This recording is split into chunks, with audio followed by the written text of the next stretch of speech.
Hello. দিন রোদেলা হোক বা মেঘলা, একঘেয়ে শহুরে জীবনে বেশ কয়েকটা দিন কাটানোর পরেই মন ছুটি চায়।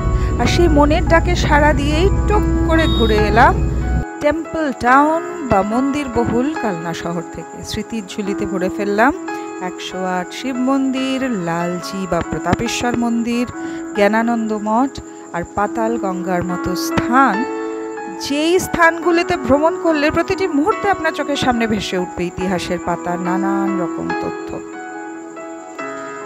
সকাল সকাল ঘুম থেকে উঠেই একেবারে রেডি হয়ে গেছিলাম সেজেগুজে। আস্তে আস্তে গাড়িতে চড়ে টুকটুক করে এগিয়ে চললাম গন্তব্যের দিকে।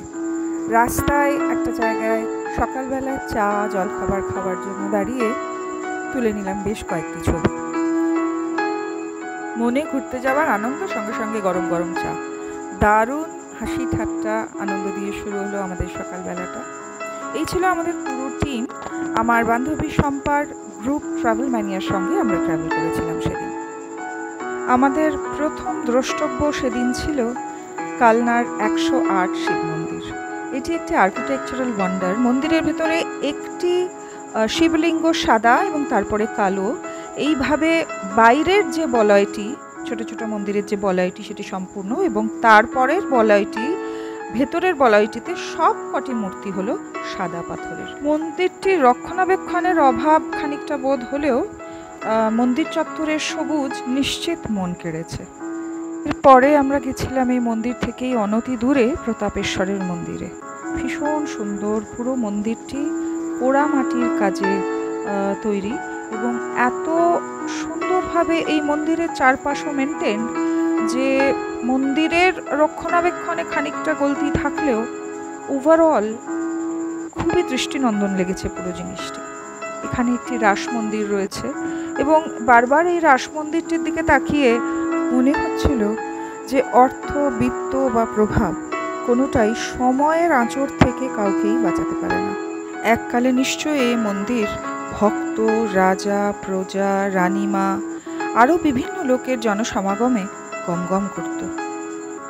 আজ মন্দিরে নিত্য পুজো হয়, কিন্তু মন্দিরের যে গল্প এইখানকার ঠাকুরমশাই আমাদের সঙ্গে শেয়ার করলেন, সেটা শুনে বুঝলাম যে ঈশ্বরও বোধহয় কখনো কখনো কালের অমোঘ নির্দেশ এড়াতে পারেন না।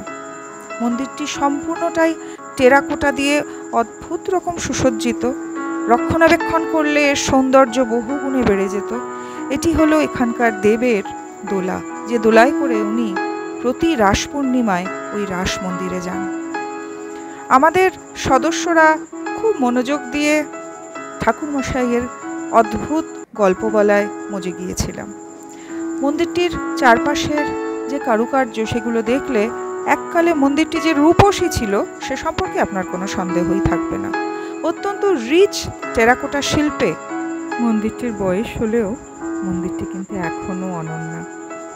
নানা দিকে ঘুরে ঘুরে বিভিন্ন জায়গার যত রকম সুন্দর জিনিস, সেগুলো আমি আমার ক্যামেরাবন্দি করার চেষ্টা করেছিলাম।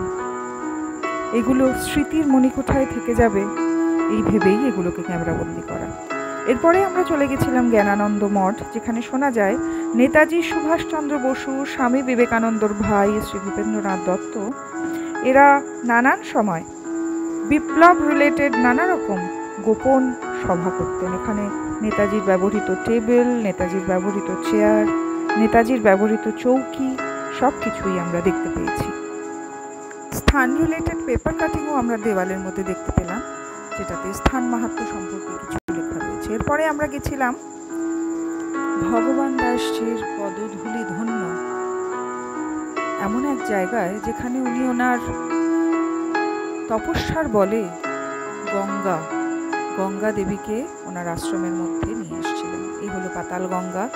আজও আশ্রমের এই অংশে যে জল, সেই অংশের জল জোয়ার ভাটা এলে ওঠানামা করে। এটিই ছিল শেষ দ্রষ্টব্য স্থান। এরপরে আস্তে আস্তে বাড়ির পথে পা বাড়ালাম। ধন্যবাদ।